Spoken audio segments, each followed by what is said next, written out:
Praise the Lord. Magandang hapon po sa bawat isa. Tunay nga na isang pagpapala na kayo ay makasama sa hapon. Amen. Praise the Lord. So bago natin himay-himayin ang teksto na binasa kanina, maaari po ba tayong tumayo?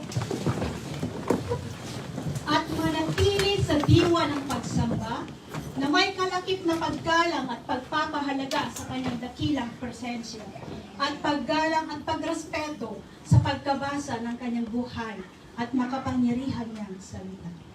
Hallelujah. Sabi sa Philippians 4:4, rejoice in the Lord always. I will say it again, rejoice. In Tagalog, magalak kayong lagi sa Panginoon. Inuulit ko, magalak kayo. Ang Diyos ang magpala sa pagkabasa ng kanyang buhay na salita. Let's pray. Hallelujah. Ama naming Diyos na nakatunghay sa amin sa oras na ito, Diyos na gayon na lamang kadakilang pagsinta sa buhay ng bawat isa. Tunay nga na isang karangalan na kami, O Diyos, ay sasamba sa iyo pong harapan. Tunay nga na isang kaganakan na kami, O Diyos, ay mapabilang sa iyo pong kaharian. At sa oras na ito, Ama, patuloy po namin ipinagkakatiwala sa iyo mapagpalang kamay ang aming pong gagawin. Tunay nga, Lord, especially sa iyong lingkod, O God, Father, I acknowledge my nothingness, my emptiness, that apart from you, I am nothing. Absolutely nothing. Liban, Lord, na ko, Ama, iyo pong samahan, alam ko na ako'y magtatagumpay. O God, dalangin ko na patuloy, Ama, ni-release mo sa akin, Lord, and your fresh wave of anointing from the top of my head to the very sole of my feet. At may deliver ko, Ama, iyo pong salita ng may kapangyarihan, O Diyos. O God, patuloy, Ama, na anoint mo, O Diyos, bawat kataga na umutawis sa aking bibig. Not by the enticing word of man's wisdom, but by the demonstration power of your Spirit. Salamat, O God. Walhatiin mo ay pong dakilang pangalan sa aming kalagitnaan. Be enthroned in our worship. Be enthroned in our heart, O God. And let your servant decrease. At maging Lord sa mga anak mo, Ama, na makikinig, open their spiritual senses, O God. Nang sa ganun, Lord, lubos po nilang maunawa at maintindihan ang sariwang kapahayagan mo sa amin sa oras na ito. Maraming salamat, Holy Spirit. Patuloy na ikaw ang siyang manguna sa amin. Have your way, blessed Holy Spirit. Father God, thank you so much. Be enthroned, O God, in our midst. Let your name alone be glorified, be magnified. Salamat po, Ama, sa katagumpay na ipapamalas mo naman sa amin. At ngayon pa lamang, O Diyos, nagpapasalamat na kami. Thank you so much, O God. To you all the glory, to you all the honor, power, majesty, splendor belongs to you alone. In the name of Jesus, this we pray. Amen. Let's all be seated. So patuloy po tayo sa pag-aaral sa aklat ng Filipos. So, sa pag-aaral natin, tayo ngayon ay nasa, anong chapter na po? 4. Salamat sa mga masugid na sumusubaybay sa ating pong series. Praise God. Noong isang linggo, si Pastor Jimmy ay kanyang inihayag ang verse 1 to 3. Na kung saan doon natin nakita yung pananabik ni Pablo sa kanyang mga kapatiran dito sa Filipos. At itong pananabik na ito ay talagang napapansin natin na sabik na siyang makita yung kanyang mga kapatiran. Dahil kung titignan ninyo, tinawag na ni Pablo itong mga kapatiran sa Filipos, sila yung kanyang kagalakan. Sila yung kanyang putong, yung crown sa paglilingkod sa Panginoon. Amen? Amen po. Amen. Meron akong kausap. Amen. Amen. Praise God. Nung pinag-aralan natin ang talatang 1 hanggang 3, natatandaan po natin na yung mga biggest reasons kung bakit na isulat ni Apostol Pablo ang aklat ng Filipos is due to the fact na nagkakaroon ng gusot between mga sisters in the church. Si Euodia at si Syntyche. Ang magkapatiran na ito ay parehong Kristiyano. Hindi lang po Kristiyano. Parehong manggagawa sa loob ng iglesia. Sila po ay hindi nagkakasundo.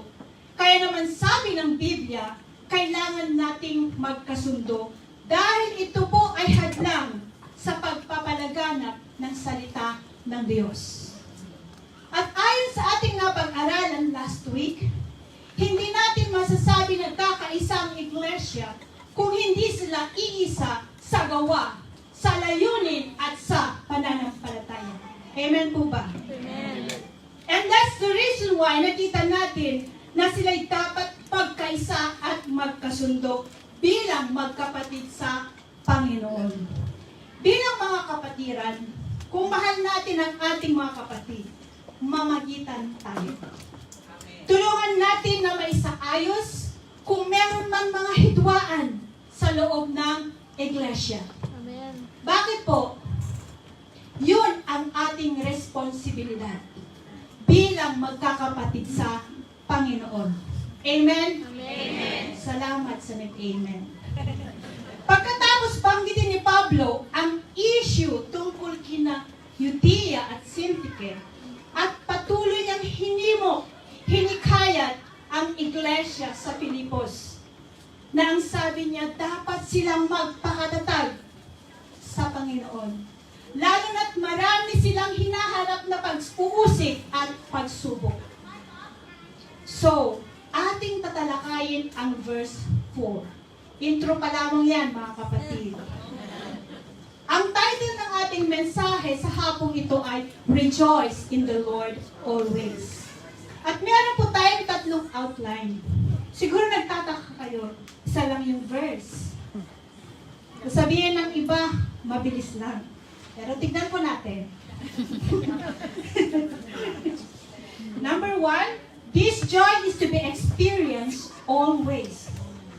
This abiding joy is found in the Lord. There are often hindrances to abiding joy. Binasa kanina ni Sister Cynthia, yung talata 4, magalak kayong lagi sa Panginoon, inuulit ko, magalak kayo. Now, it's interesting kasi if you come to think about it, biglang ganito yung utos ni Pablo. At ayon po sa mga komentos, ang mga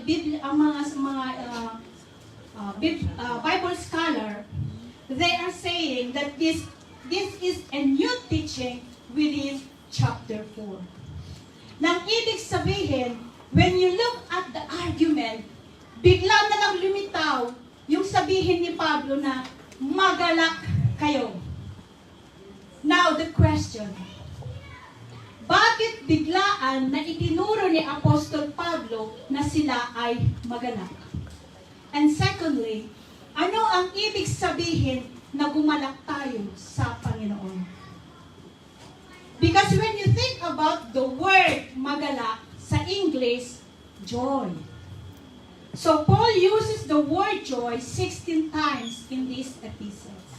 Now, there's two types of joys. May joy sa mundo at may joy sa Panginoon. For example, for the love of money is the root of all evil. Bakit minamahal ng mga tao ang pera? Kasi nandun ang kanilang kayamanan. Yun ang kanilang joy. Amen po ba? Amen. Kung natatandaan nyo, in-invite ni Jesus ang ilang tao na sumunod sa Kanya. Ang sino man sumunod sa akin, kailangan mong itanggi ang iyong sarili. Huwag mong mamahalin ang iyong pamilya ng higit sa Panginoon. Pero sabi ng Biblia, nung marinig ng mga tao yung ganong utos ni Jesus, hindi sila nagpatuloy. Bakit? Dahil kung saan ang kanilang kagalakan, na andun din ang kanilang kayamanan at puso. Ibig sabihin, there is joy na hindi sa Panginoon. Amen? Amen. May joy ang tao sa pagnanakaw. May joy ang tao sa pandaraya. May joy ang tao when they put other people down. May joy ang tao na ang hinahangad ginagawa ay mga bagay na hindi karapat-dapat sa harapan ng Panginoon. Pero ang ikalawang joy na binabanggit is found in verse 4. magalak kayong lagi sa Panginoon. Minsan pag naririnig natin yung word na magalak, ang nagiging pananaw ng tao is magagalak lang sa Panginoon pag may pagpapala. Magagalak lang ako sa Panginoon pag walang problema. Magagalak lang ako sa Panginoon pag walang trahedya. Saka lang ako magpapasalamat sa Panginoon pag walang pagsubok. Pero sabi ng Biblia, magalak kayong lagi. Now, punta na tayo sa outline number 1. This joy is to be experienced always. Ang kagalakang ito ay dapat maranasan palagi. Amen. Pag sinabi yung word na lagi or always, walang binabanggit kung maganda o mabuti. Walang binabanggit po na tuwing Sunday. Or rather, sabi ng Biblia, good or bad, rain or shine, kailangan nating magalak sa Panginoon. Amen. Now, it's interesting, sa Lumang Tipan, yan po ang gawain ng mga Israelita. So sabi sa Psalms 97:1, ang Panginoon ay naghahari, kaya magalak ang mundo, pati na ang mga isla. In English, the Lord reigns, let the earth be glad, let the distant shores rejoice.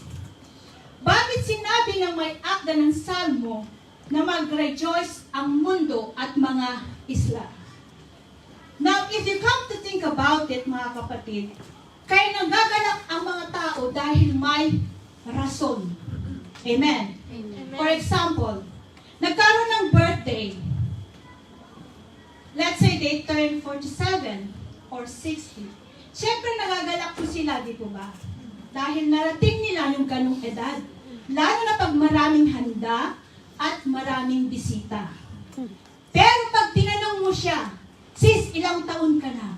Secret. Sis, ilang taon ka na? Hulaan mo. Ginawa pa akong manghuhula. Mga kapatid, walang makapasok sa langit na manghuhula. So, balik tayo sa Psalms 97:1. Dito kaya nagagalak ang mananampalataya is because naghahari ang Panginoon. So pag tayo pala ay nagre-reklamo, nalulungkot dahil sa pagsubok, trahedya na dumating sa ating buhay, yun pala ay bunga na nakakalimutan natin na ang Diyos ay naghahari. Kasi kung maalala natin that God is the one who reigns in our world, mawawala po doon, mga kapatid, yung pag-aalala. Mawawala po yung takot, yung anxiety, yung unbelief, yung depression, or discouragement. Kasi alam mo in your mind and heart na kahit anong mangyari sa buhay natin bilang mga Kristiyano, naghahari ang Panginoon. He reigns. Amen. Sabihin natin, naghahari ang Panginoon. Naghahari ang Panginoon. Mahimay. Naghahari ang Panginoon. Amen. Praise the Lord.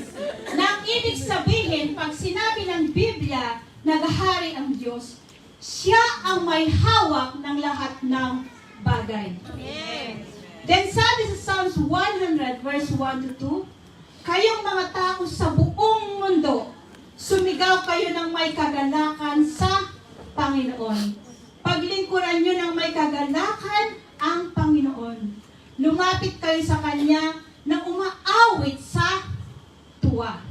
Amen. So, Amen. pause for a while. Bakit po natin kailangan purihin ang Diyos? At tayo po dapat magalak habang tayo ay nagpupuri sa Diyos. Pansinin po natin ang verse 1 and 2. Wala pong reason, di po ba? Meron ba? Yung mga iba naghihikab na. Well, here's one lesson that we can learn. The reason why we should worship God, una, siya ang may likha sa atin. Pangalawa, ito ay utos ng Diyos. So kung tatanungin natin, bakit ko kailangan purihin ang Diyos? ng Diyos. Command ng Diyos. Amen? Sabi nga sa verse 3, kilalanin ninyo na ang Panginoon ang Diyos. Siya ang lumikha sa atin at tayo'y sa Kanya.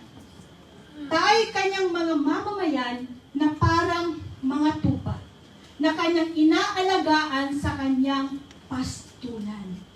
Taas po ng kamay.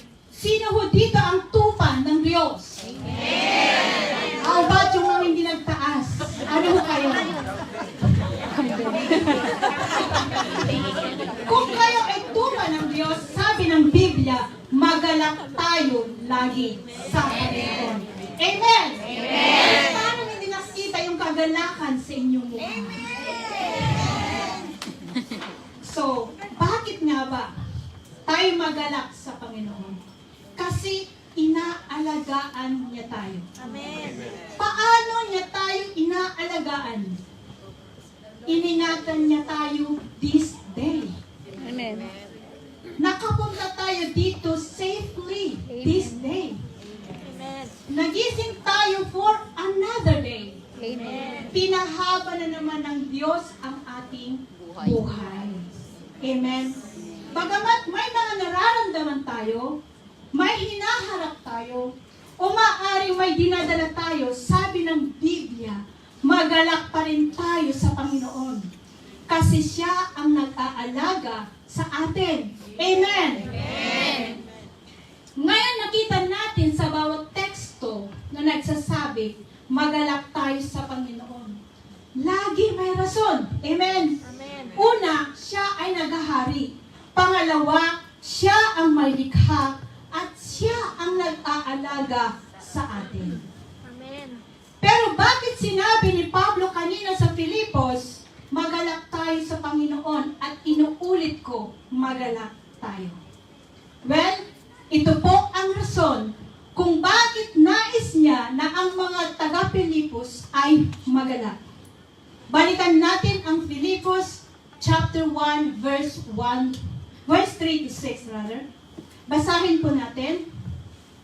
Verse 3. Tuwing naalala ko kayo, nagpapasalamat ako sa Diyos. Bakit po? At palagi akong masaya sa tuwing nananalangin at para sa inyong lahat. Dahil, ito po ang rason. Mula pa nang sumampalataya kayo hanggang ngayon, ay katulong ko na kayo sa pagpapalaganap ng magandang balita. Verse 6, natitiyak kong ipagpapatuloy ng Diyos ang mabuting gawain na sinimulan sa inyo hanggang sa araw ng pagbabalik ni Kristo Jesus. So bakit sinabi ni Pablo, magalak tayo sa Panginoon? And again, I say, rejoice. Ito po ang rason. Dahil yung mga kapatiran na binahaginan ni Pablo ay nagpapatuloy hanggang ngayon. So tayo pala bilang mananampalataya in our church, bagamat hindi man tayo kasing dami ng ibang church o masasabing mega church, pero may rason pala tayo kung bakit tayo ay magalak sa Panginoon.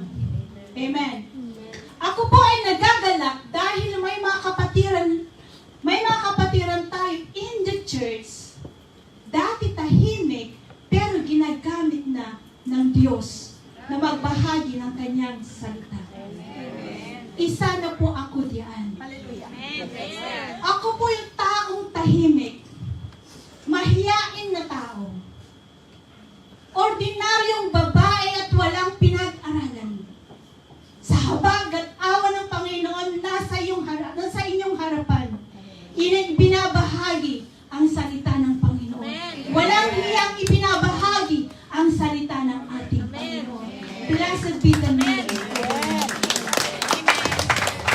Secondly, ako'y nagagalak dahil yung mga taong natatakot magbahagi ngayon, ginagamit na ng malakasan na ibahagi at pag-aaralan at ipaliwanag ang meaning ng Biblia.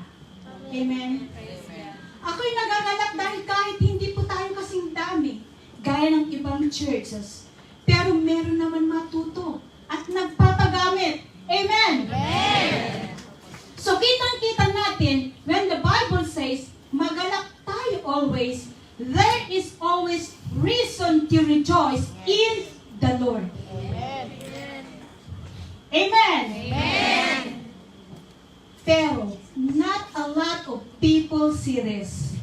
For example, pag dumating ang problema lang ang tinitignan nila. Pero hindi nila nakikita ang kabutihan na ginagawa ng Diyos.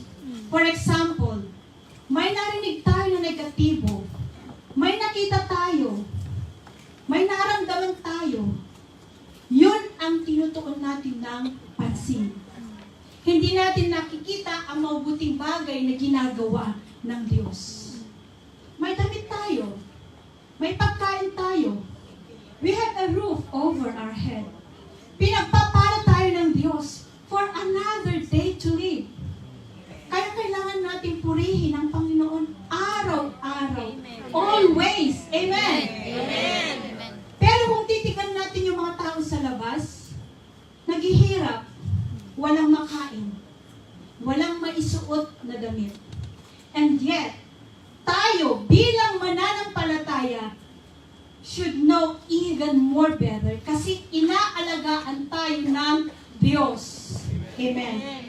Bagamat mahirap ang mundong ating ginagalawan, paliit na paliit ang mundong ating ginagalawan, pero hindi po yun excuse na hindi magalak sa Panginoon.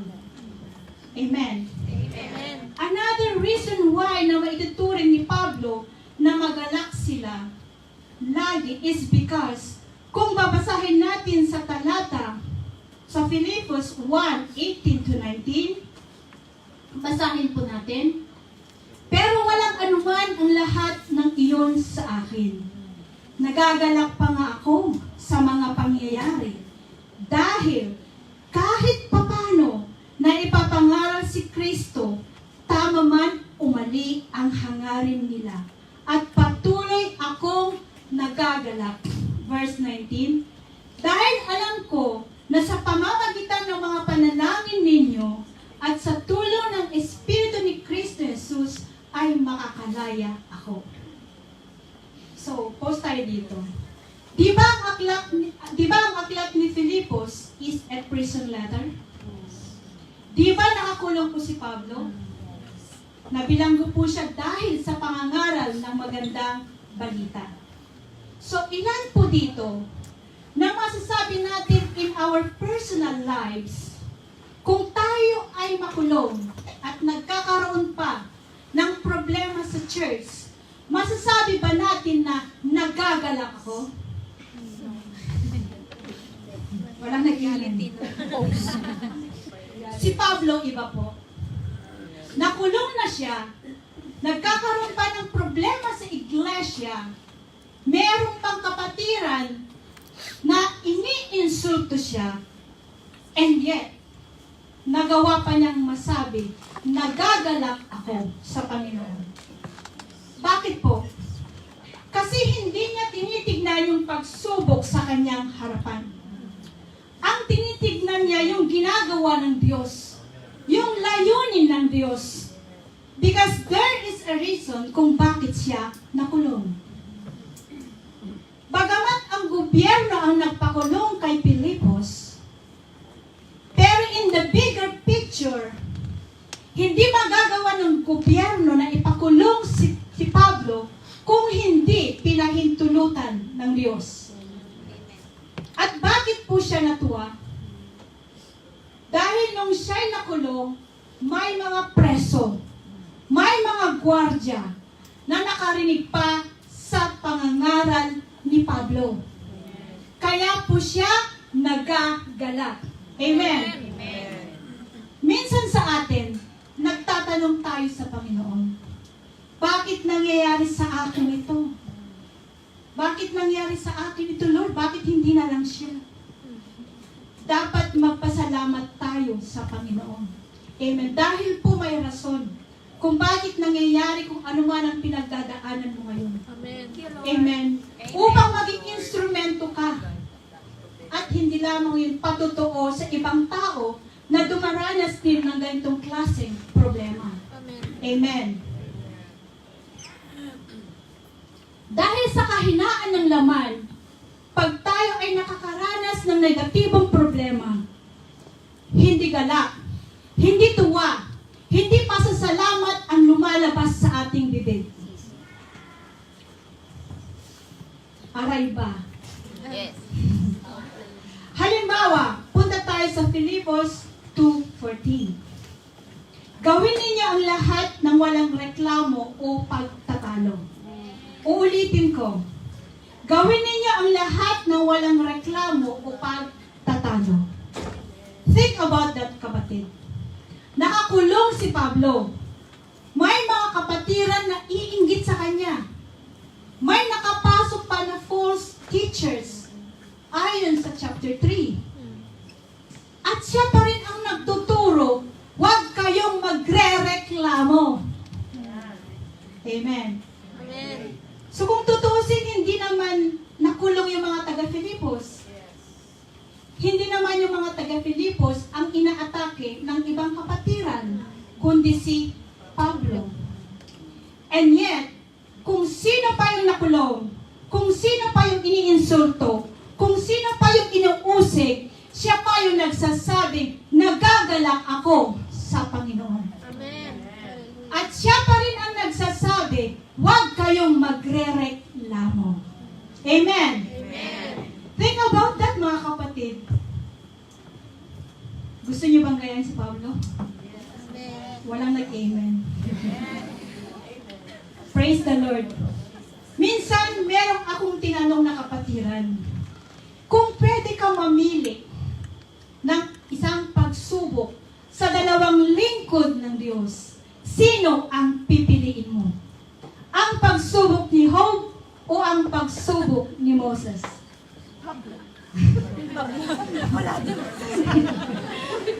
Ang sabi niya, pipiliin ko ang pagsubok ni Job. Kahit matindi ang pagsubok ni Job, maiksi lang yung pagsubok niya. Pero hindi ko pipiliin si Moses. Bakit po? Kasi 40 years, libo-libong tao ang alagaan ko. Matitigas pa ang mga ulo, mga reklamador at sumasamba sa mga Diyos-Diyosan. Now, in our day, hindi na natin maranasan ang pagsubok ni Moses. Hindi na natin maranasan ang naranasan ni Job. And yet, sa panahon ni Job, 5 mapait na karanasan ang kanyang dinanas. Kinuha ang kanyang mga aso, mga baka at asno, ang kanyang mga tupa ay nakidlatan, kinuha ng mga Kaldeo ang kanyang mga camel, ang kanyang 7 anak, nabagsakan, namatay silang lahat. At ang buong katawan ni Job, mula ulo hanggang talampakan, tadtad ng matinding sugat. At wala tayong nabasa na nagreklamo si Job. Wala tayong nabasa na nakipag-away si Job. Nawalan na siya ng kayamanan. Namatay ang kanyang mga anak. Tadtad ng matinding sugat ang kanyang mula ulo hanggang talampakan. Pero nagawa niyang mapuri sa Panginoon. Ang sinabi niya, blessed be the name of the Lord. The Lord gives, the Lord takes away. Nag-uumapaw na kagalakan at pasalamat sa kabila ng mga mapait na karanasan na kanyang pinagdaanan. Amen. Amen. Si Moses. Balik tayo kay Moses. Si Moses, marami siyang reklamo sa Panginoon. Pero prior to that, sabi ng Biblia, noong laging nagre-reklamo yung mga Israelita at nagalit ang Diyos, si Moses ay nagpakumbaba sa harapan ng Diyos. Sinabi niya, tanggalin mo na lang ang aking pangalan sa iyong aklat, kesa wasakin niyo ang mga Israelita. Pwede naman niyang sabihin, Panginoon, patayin mo na silang lahat. Ang titigas ng mga ulo. pero He humbled Himself in the sight of God. Amen. Amen. Pero for us, mga kapatid, kung yung mga pagsubok natin ay hindi naman katindi sa pagsubok ni Job at sa pagsubok ni Moses, lalo po tayo magpasalamat sa Panginoon. Amen. Amen. Bakit po? Dahil may mga kapatiran tayo. May pamilya po tayo. Hindi man sila perfect. Pero tignan mo sa labas, wala silang pamilya. Amen? Amen. Minsan nakakarinig ako, sis, ang problema ko ang asawa ko. Bakit sis? Sabi ko, kasi ganito siya, blah, blah, blah. Pero ang kanyang asawa ay may desire naman pumunta sa church. May desire naman magbasa ng Biblia. May desire naman mabago. May desire naman na malaman tungkol sa Panginoon. Pero, hindi pa rin siya kumbinsido. Pero may ibang asawang lalaki na ayaw magbago. Ayaw pumunta ng church. Ayaw masyara ng salita ng Panginoon. Dapat tayong magalak dahil may asawa tayong bagamat hindi perfect, may desire magbago. Amen. May desire na malaman tungkol sa Panginoon. Amen. Amen. Amen. Amen. One of the reason dumarating ang pagrereklamo sa buhay ng isang Kristiyano is because ang kanyang pamamalakad with Christ is not right. Sabi ng Biblia, magalak tayo sa Panginoon. Kung tayo ay lumalakad sa kalooban ng Panginoon, hindi ganun ang lumalabas sa ating bibig. Ang kahinaan natin minsan is mabilis tayong mag-point ng finger sa ibang tao. Pero hindi natin muna tinitignan ang ating sarili. Madali lang magpuna ng tao. Pero ang mahirap tanggapin, pag tayo ay tumingin sa salamin, sa salita ng Diyos, at makita natin yung kahinaan natin.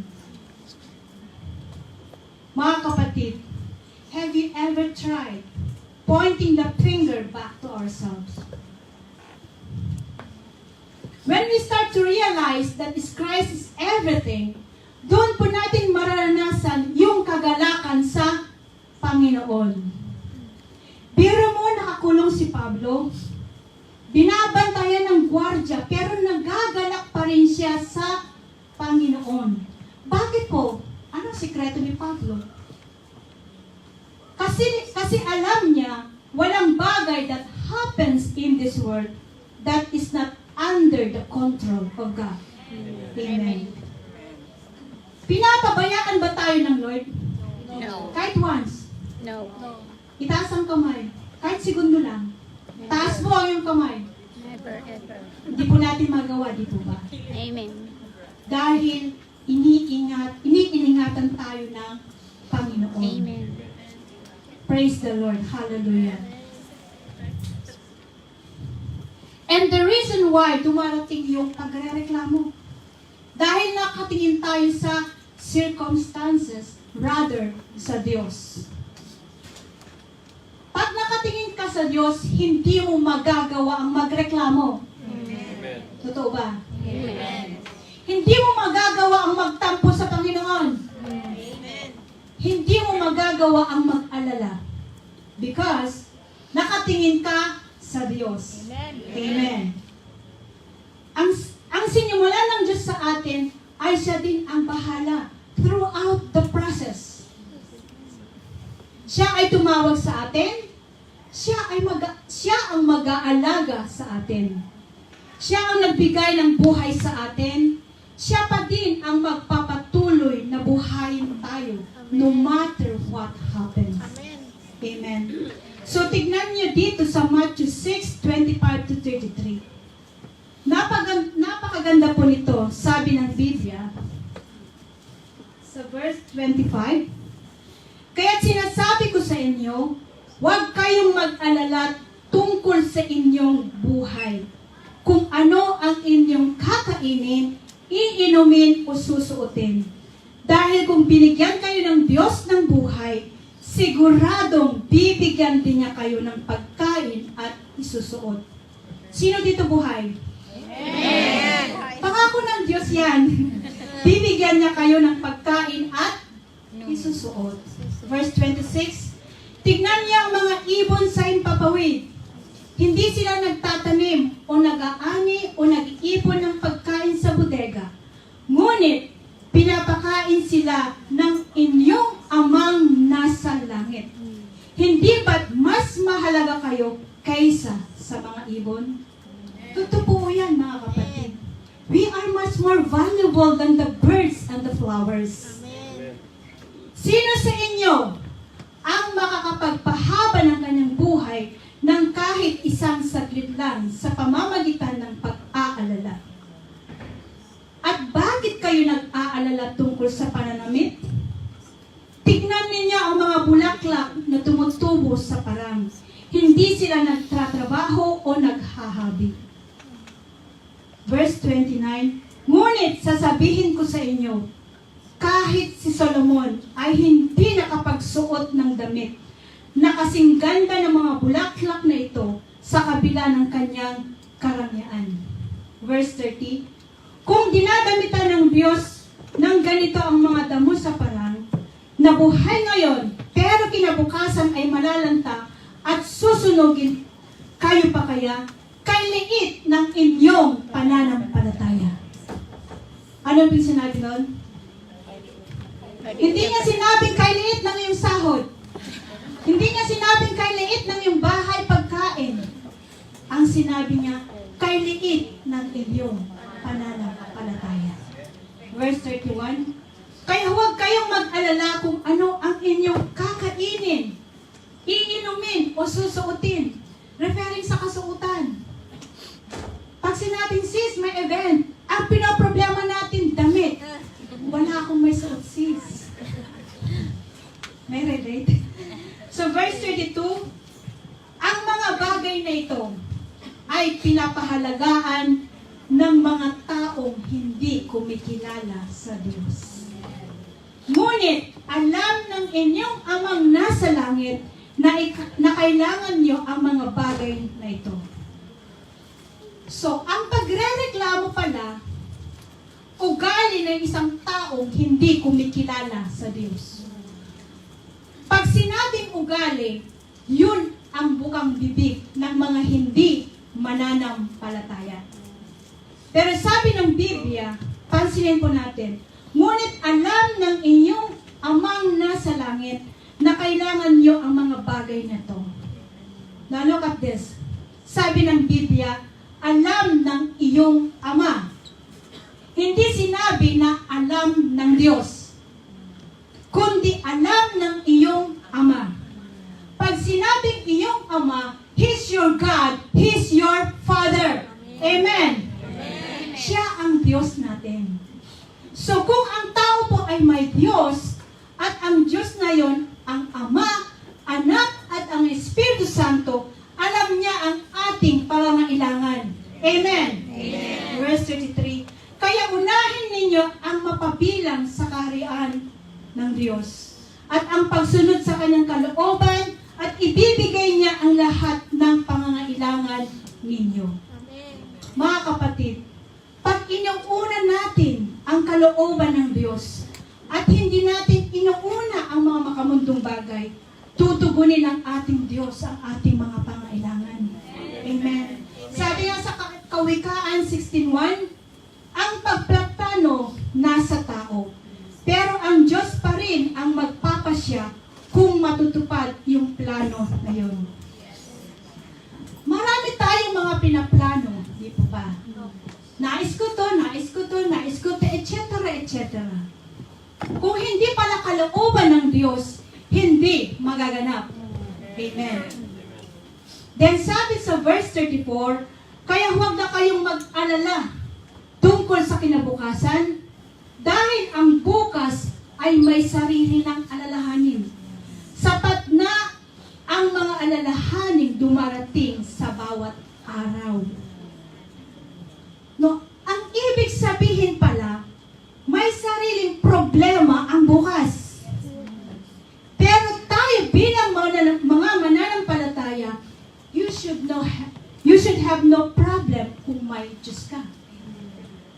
Amen. Amen. Kung wala kang Diyos, kung wala kang ugnayan sa Panginoon, sigurado matataranta ka. Bakit? Dahil pag namatay ka, saan bagsak mo? Sa impyerno. Dahil wala kang ugnayan sa Panginoon. Wala kang relasyon sa Panginoon. Amen? Pero pag tayo ay may kasunduan kay Kristo, iingatan niya tayo no matter what. Amen.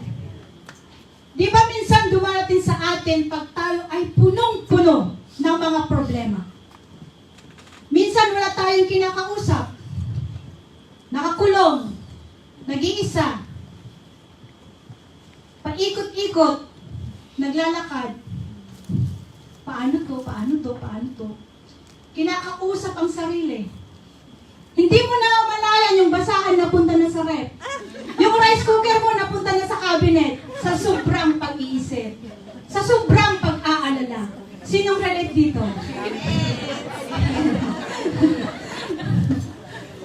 Pero sabi nga ng Biblia, sabi ni Jesus, sino sa inyo ang magpapahaba ng kanyang buhay sa pamamagitan ng pag-iisip at pag-aalala?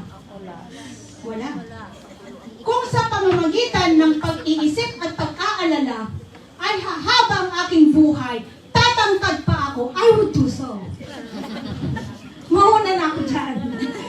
Pero in short, ang sinasabi ni Kristo, wala kang kapangyarihan to change your situation.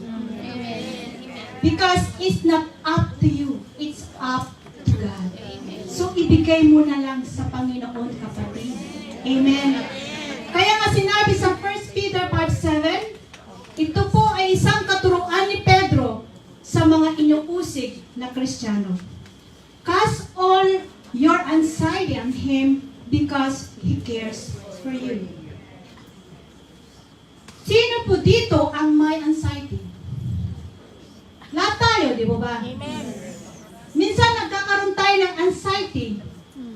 Ang iba nga umiinom para sa merong anxiety. May nainom pala. Bakit dumadating ang anxiety? Because hindi ka nakatingin sa Diyos. Tumitingin ka sa problema. Tumitingin ka sa mga circumstances.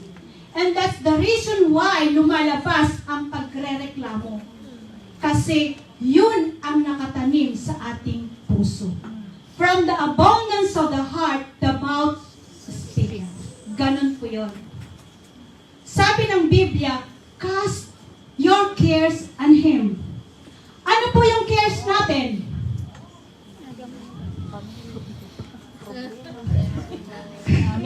Lord, how about my children? Lord, how about my family? Lord, how about my bills? Lord, ito. Ibigay mo sa Panginoon. Kasi He cares for you. Amen. Mahal tayo ng Diyos. Kung tutuusin mga kapatid, wala talaga sa atin ang may kapangyarihan na baguhin ang ating sitwasyon. Ang Panginoon lamang po. He is strong enough and powerful enough to take you out in that situation. Magtiwala ka lang sa Kanya. Amen. So balikan natin ang Filipos 4. Napakaganda po ang pinapayo ni Pablo sa mga taga-Filipos. Sabi, magalak kayong lagi sa Panginoon. So, it's all the time. There's no excuse. All the time. Amen? Amen. So, jump tayo sa verse 5. Ipakita niyo sa lahat ang kagandaang loob. Malapit nang dumating ang Panginoon. Napapansin niyo po, may mabigat na utos ni Pablo.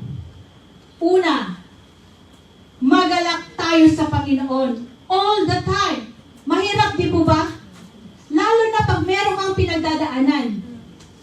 Napakahirap po na magalak sa Panginoon. Mabigat na utos, di po ba? Pangalawa, sabi niya, ipakita niyo ang kagandaang loob sa lahat. Sister Nemia, sa lahat ng ano? Sa kaibigan ko lang? Lahat ng pagkakataon. Sa mga kapatiran ko lang? Kanino po? Pag sinabi ng Biblia, sa lahat, that means lahat. Amen. Believer or unbelievers. Kaibigan o kaaway. Mga nag-e-encourage sa atin, nang iinsulto sa atin sa trabaho, mga nanlalait sa atin, mga kamag-anak, kapitbahay, lahat. Amen. Now, can we agree mga kapatid, na napakadaling sabihin pero napakahirap gawin? And yet sabi ng Biblia, ipakita mo ang kagandaang loob sa lahat. Sino po ang lahat dito sa Filipos? Well, kung natatandaan natin sa chapter 3 verse 2, sino po ang lahat na binabanggit sa Filipos 3 and 2? Watch out for those evildoers, those mutilators of the flesh. So yun pala, kailangan ipakita natin ang kagandaang loob, pati na rin sa mga sumasalungat sa araw ni Kristo. Amen. So, mga kapatid, naranasan niyo na bang nag-evangelize? Nag-share ang salita ng Panginoon? Na kung saan hindi sila naniniwala at pilosopo pa. Yes. Nainis ba kayo o kumukulang yung dulo? Lalo na pag naipaliwanag mo na ng maraming beses, tapos sasabihin sa'yo, hindi yan. Hindi yan ang interpretasyon. Wala kang alam. Papunta ka pa lang, pabalik na ako. Yung mga ganong klaseng banat, siyempre, kukulang ang dugo mo kung ikaw ay lumalakad sa laman. Pero sa Biblia, sabi ni Pablo, ipakita natin ang kagandaang loob sa lahat. Meron ba tayong kinaiinisan na kapatiran inside the church? No. Baka yung katabi mo. Nag-react ba?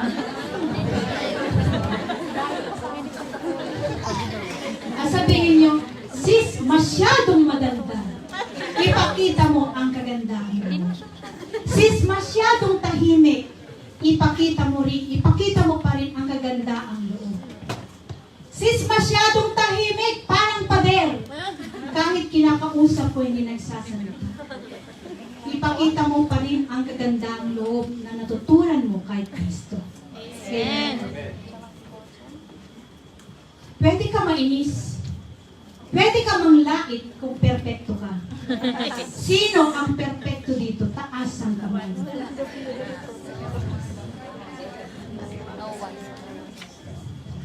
Gusto mo mang-insulto? Mang-insulto ka. Gusto mo manglait? Manlait ka. Pero here's the catch. Kung perpekto ka. Amen. Sabi ng Biblia, ipakita mo ang kagandaang loob sa lahat. Amen. Kaya nga bago tayo tumira ng iba, tignan mo ay yung sarili sa salamin. Yung salamin sa salita ng Diyos. Bakit sinabi ng Biblia, ipakita mo ang kagandaang loob at kailangang magalak lagi sa Panginoon? Ito po ang dahilan. Dahil malapit nang dumating ang Panginoon. So tignan niyo po ang dalawang utos. Magalak kayo lagi. Ipakita niyo sa lahat ang kagandaang loob. Bakit po? Dahil malapit nang dumating ang Panginoon. So punta na po tayo sa outline number 2.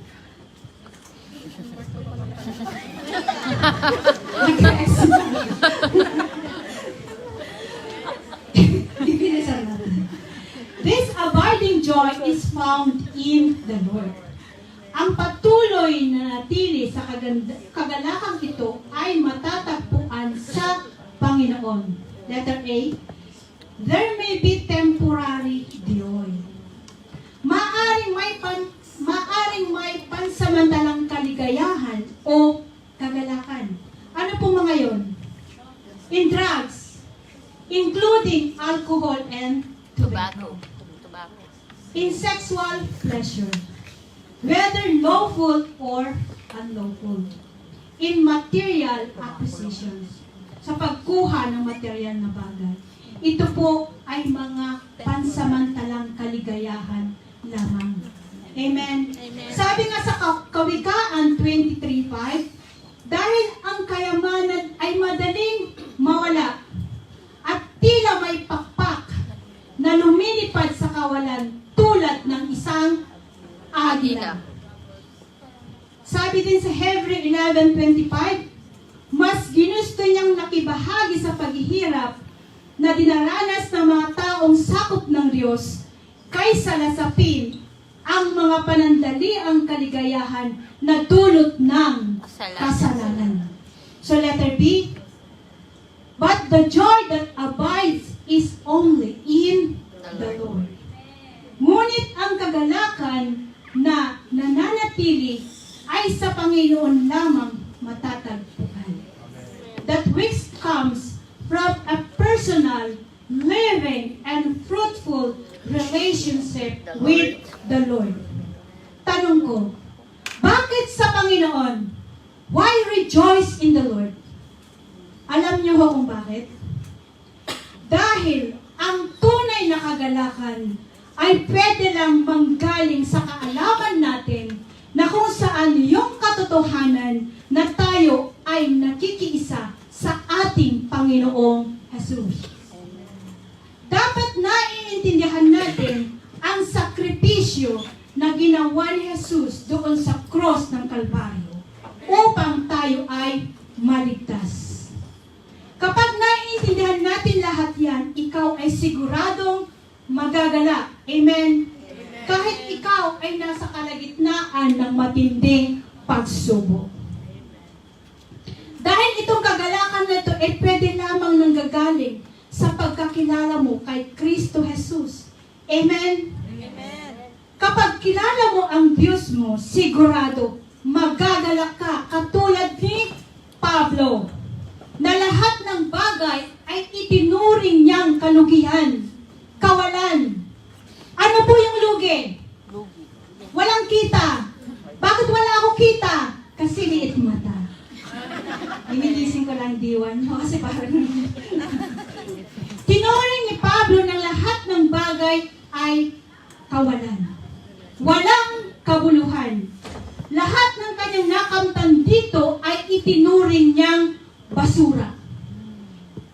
Lahat ng bagay na ay para sa kanya ay kawalan.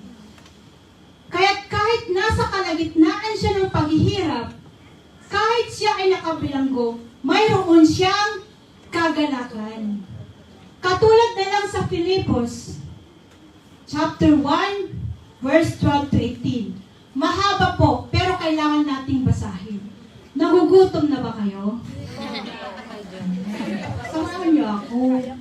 Okay, verse 12. Mga kapatid, nais kong malaman ninyo na ang mga nangyari sa akin ay nakatulong ng malaki sa ikalalaganap ng magandang balita.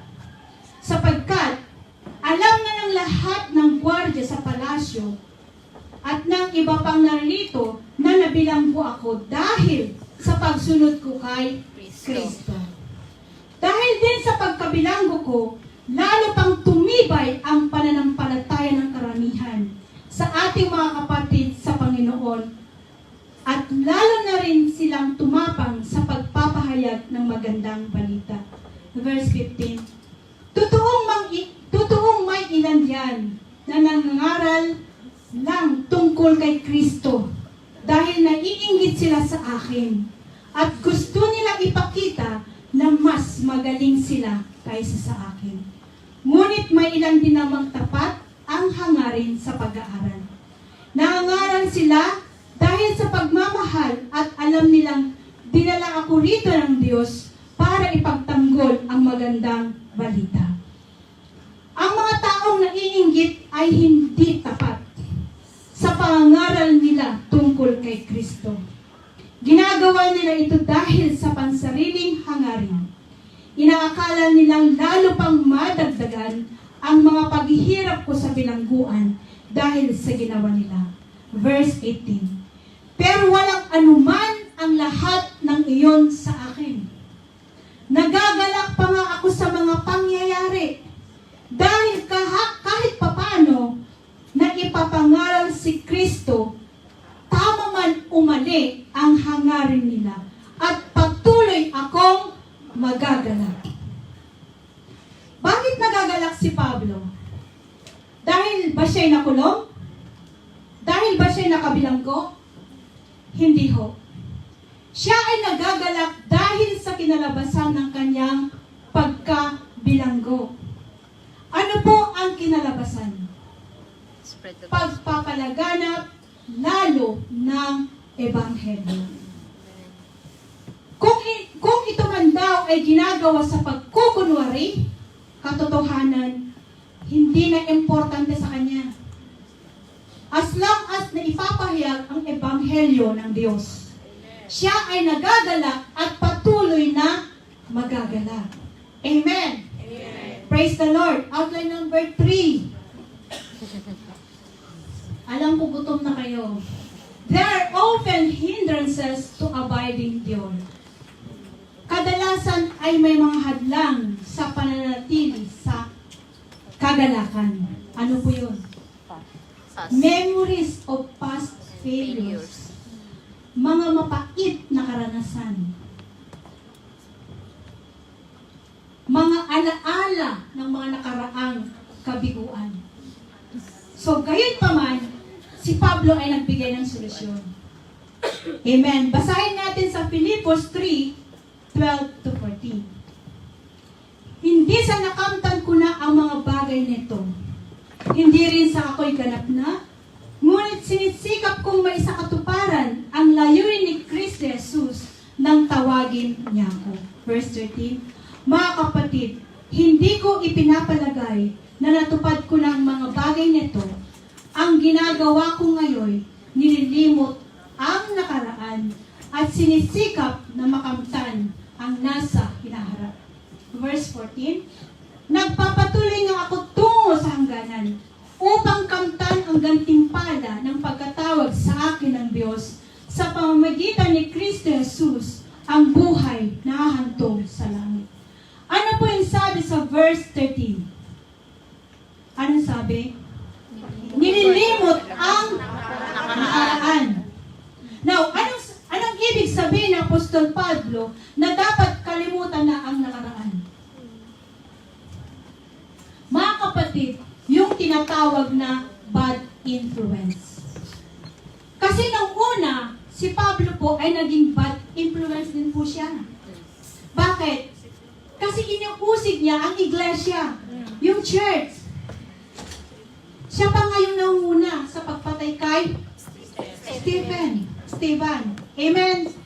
Gaya ng material thing, pagiging famous, riches, business, achievement, all these things are good, mga kapatid. But pwede rin itong maka-apekto from being effective Christians. Si Apostol Pablo gusto niya kalimutan o i-forget yung maaring magpapasama o magpapalayo sa kanya sa Panginoon. To forget in the Bible means no longer to be influenced by or affected by. Huwag sana maapektuhan yung ating focus. Yung ating minimithi na maglingkod sa Panginoon. So anong mensahe ng Diyos para sa atin? Dapat kalimutan at huwag nang balikan ang nakaraan. Amen? Kung minsan hindi tayo makamove on, hindi tayo makalampas, hindi tayo makamoving forward, it because sa nakaraan. Amen. Mapait na alaala. Minsan naisip natin, buti pa noon, malago ang business ko, maganda ang work ko, hindi Hindi ako naubusan ng pera. Pero simula nung naging Kristiyano ako, wala na. Parang walang kabuluhan yung pagka-Kristiyano. Nakakulong tayo sa nakaraan. Kino-compare natin ang nakaraan kesa ngayon. Huwag nang ihambing ang buhay noon sa ngayon. No looking back. Amen. Amen. Hindi tayo lalago kasi nakapokus sa mga lumang bagay. Nakalipas na, kapatid. Naganap na. Dapat harapin na ngayon yung bago. Amen. Huwag ka nang magpagapos. Huwag ka nang magpakulong sa nakaraan. Amen. Dapat magpatawad na. Amen. I-let go. Amen. Amen. Mga hinanakit. Ito'y distraction sa ating goal, sa ating Christian journey. Amen. Nais ni Pablo na walang makasagabal. Kaya nililimot niya yung nakaraan. Ang kanyang nakaraan. So sa verse 14, anong sabi sa verse 14? Nagpapatuloy na ako tungo sa hangganan upang kamtan ang gantimpala ng pagkatawag sa akin ng Diyos sa pamamagitan ni Kristo Jesus ang buhay na hantong sa langit. So anong sabi doon? Magpapatuloy tungo sa hangganan. Amen. Ito dapat ang maging kaisipan ng mga mature Christian. Magpapatuloy. Amen. Pansinin natin ang mind ni Pablo. Yung goal ni Pablo. Ang minimithi niya, gusto niya magpatuloy tungo sa hangganan. Amen. So ano po ang goal ni Pablo? His goal was to know Christ. To be like Christ's character. Na magkaroon siya ng malalim na ugnayan kay Kristo. Hindi naman siya perfect, kundi yung character ni Jesus Christ. Amen? Yan ang goal ni Apostol Pablo na maging katulad ni Kristo Jesus. Mga kapatid, maturity is not about age. Kung nagkakaedad ka na, is matured ka na sa Panginoon? No. O ikaw yung nauuna? No. Hindi po yung tungkol sa edad. Maturity is a matter of character. Christ-like character. Tungkol po yan sa katangian. Kahit may edad ka na, marami tayong achievement, marami tayong academics, appearances, meron tayong mga ganyan, pero pag wala tayong character, bagsak pa rin tayo. Amen. Character like Christ, ito po yung goal ni Apostol Pablo. To know Christ, to be like Christ's character. Dapat meron din tayong goal na ganyan katulad ni Pablo. Ang buhay na walang hanggan. Ito po ang goal niya. Ito po yung gantimpala niya. Hindi natin makamtan ang gantimpala kung wala tayong determinasyon. Ano ba ang determinasyon? Yung porsigidong manalo. Yung porsigidong magtagumpay. Yung makarating sa pararoonan. Kailangan ang pagpapatuloy sa paglilingkod. Amen. Halimbawa, sumakay ka ng airplane. Iniisip mo na ang airplane na yon ay hihinto sa himpapawid. Or iniisip mo na titigil ang andar ng makina. Kung ganyan ang iniisip mo, na hihinto sa himpapawid at titigil ang andar ng makina, delikado na po yan. Amen? So, bawat sasakay sa airplane, iisa lang ang iniisip. Magpapatuloy hanggang sa makarating sa paroroonan. Amen. Ganito rin mag-isip ang mga mature Christian. Ibig sabihin, tuloy-tuloy hanggang sa makarating sa paroroonan. Amen. Amen. So, forget your past failures. reach forward to future successes. So, application na po tayo. Mahalin natin ng totoo si Lord para ma-enjoy natin siya araw-araw. Itodo na natin ang ating paglilingkod sa Diyos at siya ang ating gawing first priority para ma-enjoy natin ang ating Panginoon. Sabihin mo sa iyong sarili, pipiliin kong maging masaya sa Diyos. Ipapakita ko ang tunay na kagalakan sa paglilingkod. Ipapakita kong hindi pabigat ang gawain, kundi pribilehyo na maglingkod sa Panginoon. Amen. Praise the Lord. Tayo pa'y manalangin. Panginoon Diyos na makapangyarihan sa lahat, salamat po sa inyong katotohanan na aming narinig. At sana hindi lang ito nanatili sa aming isip, kundi sana ito ay aming may sabuhay. Tunay nga na dapat nagagalak kami parati kung tunay ka naming nakikilala. Dapat lagi kaming tumatawag sa inyo, nanalangin kung tunay nga na kami nagtitiwala sa inyo. Dapat nakikita sa amin ang iyong kahinahunan, kagalakan, dahil ito ay katibayan na kami ay tunay na pinanahan ng iyong banal na Espiritu. Na siya rin katibayan na kayo ay aming Diyos. Marami sa amin ang dumaranas ng matinding pagsubok sa buhay. Naway, ang katotohanan na aming narinig ngayon ay magsilbing kapayapaan at kagalakan. Kahit kami ay dumaranas ng matinding pagsubok sa oras nito. Salamat, Panginoon. Naway nabigyan namin kayo ng kaluwalhatian. Ito po ang aming samot dalangin sa pangalan ng Panginoon, sa pangalan ng aming Panginoon Jesus. Amen. To God be the glory.